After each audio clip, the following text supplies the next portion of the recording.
जय भीम, जय संविधान। सम्मानित साथियों, मैं पत्रकार इंतखाब आज़ाद वक्तन फ़वक्तन कुछ सियासी मुद्दों पर आपके साथ रूबरू होता रहता हूं। बड़ी संख्या में जहां लोग मेरी बातों को अप्रिशिएट करते हैं, उनकी सराहना करते हैं, वहीं कुछ तंग जहन लोग मुझे सोशल साइट पर आकर गालियां भी देते हैं। मगर मैं उन लोगों का भी समर्थन करता हूं और जो गालियां देते हैं उनका भी बेहद सम्मान करता हूं। अभी देश की सियासत में क्या हलचल हो रही है, यह किसी से छुपी नहीं।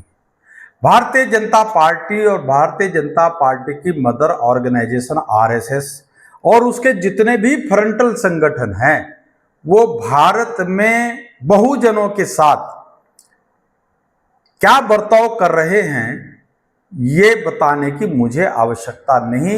ये आप बखूबी प्रैक्टिकल रूप में देख रहे हैं। मैं तो बात करूंगा सिर्फ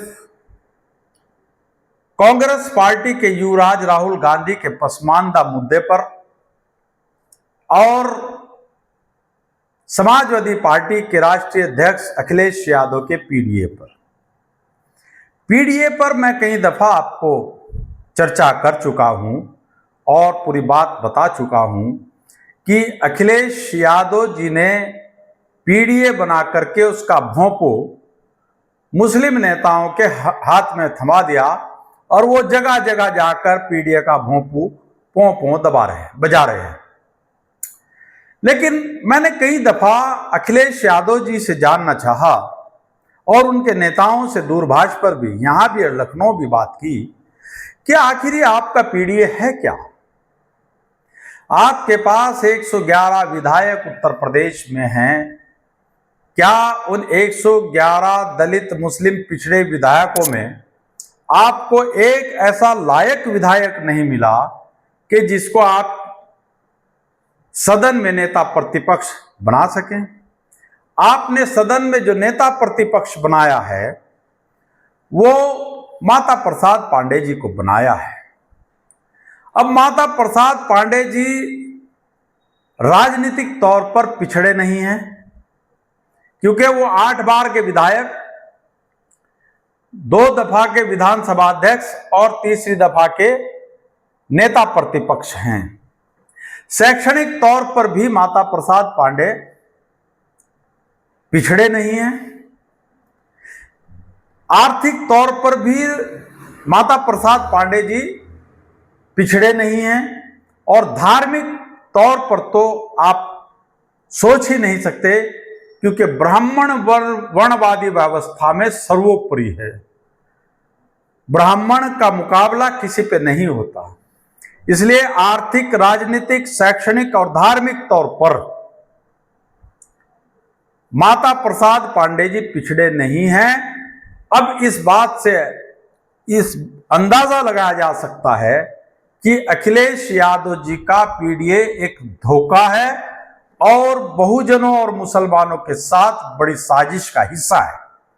इसलिए मैं भारत के तमाम बहुजनों और मुसलमानों से ये कहूंगा कि वो अखिलेश यादव के पीडीए के धोखे में ना आए।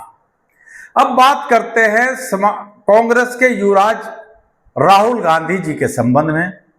राहुल गांधी जी भी पसमानदा मुसलमानों का भोंपू, बैकवर्ड मुसलमानों का भोंपू बजाते घूम रहे हैं। हर जगह पिछड़ा पिछड़ा पिछड़ा कर रहे हैं। लेकिन राहुल गांधी के पिछड़े फार्मूले की पोल सहारनपुर में खुलती है। राहुल गांधी ने सहारनपुर में जिस व्यक्ति को सांसद का टिकट दिया और वो सांसद बना, वो व्यक्ति कहीं से भी पिछड़ा नहीं है। हां, मानसिक तौर पर तंग जहन है, वो पिछड़ा है, लेकिन आर्थिक और राजनीतिक और जातीय आधार पर वो पिछड़ा नहीं है। वो अगड़ी जाति से है, जनरल कैटेगरी का है। अब दूसरी बात कि सहारनपुर में कांग्रेस का एक इतिहास रहा है मैंने भी कांग्रेस को बहुत करीब से देखा और पढ़ा और जाना। कांग्रेस का एक इतिहास रहा कि अगर कांग्रेस का जिला अध्यक्ष हिंदू है तो महानगर अध्यक्ष मुसलमान रहा है, और अगर कांग्रेस का महानगर अध्यक्ष मुसलमान है तो जिले की कांग्रेस का अध्यक्ष हिंदू रहा है। लेकिन राहुल गांधी के पिछड़े की पोल और उनकी राजनीतिक बेईमानी यहां पर दिखाई देती है कि सांसद का टिकट तो उसने अगड़ी जाति के व्यक्ति को दिया, साथ ही साथ इस अगड़ी जाति के व्यक्ति ने सहारनपुर में पिछड़ी मुस्लिम गुज्जर बिरादरी का एक बेहद होनहार और काबिल कांग्रेस का ईमानदार और वफादार जिलाध्यक्ष, जिसने संकट के दौर में कभी कांग्रेस को नहीं छोड़ा, उस चौधरी मुजफ्फर अली गुज्जर को बीच लोकसभा चुनाव इस अगड़ी जाति के सांसद ने राहुल गांधी से हटवा दिया और वहां पर एक ऊंची जाति के हिंदू युवक को कांग्रेस का जिलाध्यक्ष बनवा दिया। इसी तरह महानगर अध्यक्ष में भी किया, यहां पर भी ऊंची जाति के व्यक्ति को नगर अध्यक्ष बनवा दिया। अब कांग्रेस के युवराज और कांग्रेस के सांसद की तंग जहन और खुदगर्ज सोच, पिछड़ों के प्रति उनकी नफरत भरी मानसिकता का प्रमाण, इससे बड़ा क्या मिल सकता है कि उन्होंने एक अच्छे खासे ईमानदार वफादार संकट घड़े में कांग्रेस का परचम उठाने वाले चौधरी मुजफ्फर अली गुज्जर को हटाकर अगड़ी जाति के ही दोनों व्यक्तियों को अध्यक्ष बना दिया। अगर कांग्रेस के सांसद को पिछड़े मुस्लिमों से नफरत थी तो तुम तो संविधान की किताब हाथ में लेकर संविधान संविधान संविधान करके पूरे लोकसभा क्षेत्र में घूमे और अनुसूचित जाति के लोगों ने आपका सम्मान भी रखा, आपको भरपूर वोट भी दिया और उनके वोट की बदौलत आप सांसद बन भी गए। तो कम से कम सांसद महोदय, कांग्रेस के युवराज राहुल गांधी जी, आप अनुसूचित जाति के किसी व्यक्ति को, दलित समाज के किसी व्यक्ति को कम से कम कांग्रेस का जिला अध्यक्ष तो बना देते। अगर कांग्रेस का जिला अध्यक्ष अनुसूचित जाति के लोगों को बनाने से आपको दिक्कत थी तो कम से कम महानगर अध्यक्ष तो आप बना देते। आप अगर हिंदू ही बनाना था तो गुज्जर समाज से भी बना सकते थे, सैनी समाज से भी बना सकते थे, कश्यप समाज से भी, धीमान समाज, दुनिया भर के समाज हैं। लेकिन चूंकि आपका पिछड़ों के प्रति प्रेम एक धोखा है, एक छल कपट है, आप तो नाम पिछड़ों का लेते हैं और काम अगड़ों के लिए करते हैं। इसलिए मैं जब कहता हूं, सच बोलता हूं और सच लिखता हूं, तो बहुत सारे लोगों के पेट में दर्द होता है, उन्हें परेशानी होती है कि यार इंतखाब आजाद हमारी पोल क्यों खोलता है, क्यों लोगों को सच्चाई बताता है। या आप लोगों ने सोचा भी नहीं होगा कि बीच चुनाव मुजफ्फर अली गुज्जर को हटवाया और एक ऊंची जाति के युवक को जिलाध्यक्ष बनवा दिया। हमें उससे कोई ऐतराज नहीं। ऐसे ही महानगर में किया।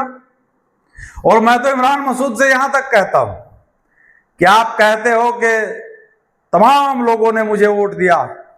इमरान साहब, आप एक बहुत सुलझे हुए नेता हैं, बहुत काबिल आदमी हैं, हम इस बात को स्वीकार करते हैं। जरा एक बार उन क्षेत्रों की पोलिंग बूथ की सूची जारी कर दें कि किस जाति, किस समुदाय के लोगों ने आपको कितना वोट दिया है। आप नहीं कर सकते, ना आपकी हिम्मत है, क्योंकि आप हकीकत से वाकिफ हैं। मुसलमान के साथ अगर थोक में आपको वोट मिला है तो वो दलित समाज का है, अनुसूचित जाति के लोगों का है। इसलिए आप ऐसी गलती कभी नहीं कर सकते। हाँ, आपके समर्थक जरूर कह सकते हैं कि इंतखाब आज़ाद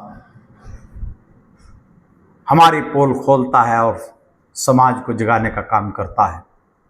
तो इसलिए मैं मुसलमानों और भारत के बहुजनों से अपील करता हूँ कि वो अखिलेश यादव के पीडीए और राहुल गांधी के पिछड़ा प्रेम के चक्कर में ना पड़ के अपना खुद का बसपा सुप्रीमो मायावती जी के नेतृत्व में राजनीतिक वजूद कायम करें और सत्ता की मास्टर की अपने हाथ में लें और इन ढोंगी धोखेबाज राजनीतिक दलों से, जिनको आप कई कई बार देख चुके हैं, इनके बहकावे में आने से बचें। साथियों, आपने मेरी बात को ध्यानपूर्वक सुना, उसके लिए आपका बहुत बहुत शुक्रिया। खुदा हाफिज़।